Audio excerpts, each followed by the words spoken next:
ओलटिला pickup चलीगला 10 निरीहक जीवन। मयूरभंज जिला बांगिरीपोषी थाना कुंभारकटा पंचायत निकट में विलंबित राति छेली और मेढ़ा बोझे पिकअप ओलटिला।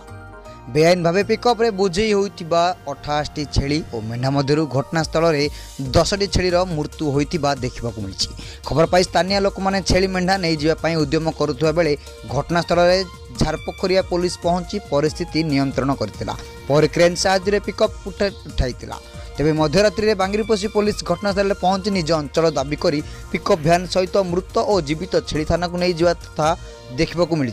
सेहीपरि ड्राइवर को गिरफ्त करने सहित 29 नंबर रे एक मामला रुजु करी 10टी मृत छेली को पशु डाक्टर व्यवस्था कर पोती देइछथि। अन्य 78टी छेली को स्थानीय एक फार्म को पुलिस पठा जाइथिबा बेले जनापड़ी।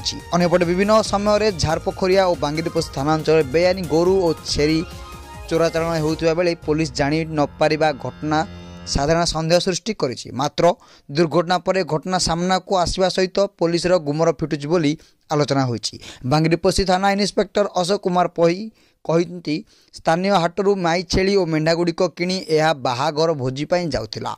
तेले वास्तवता को एड़ाई जाई विभिन्न आड़े पुलिस सफेई दे निजर स्वच्छता प्रमाण करने को आग्रह देखाइबा हास्यास्पद घटना बोली उपस्थित लोक मैंने टुपुरु टापुरु होइतिबा देखा मिली। अन्यपटे दुर्घटना स्थल में पिकअप भ्यान को नहीं आरटीओ खबर करा बांगिरीपोषी थाना अधिकारी श्री पही को सूत्ररू जनापड़ी। रायरंगपुर श्यामलुंदु प्रणग रिपोर्ट दिग्दर्शन न्यूज।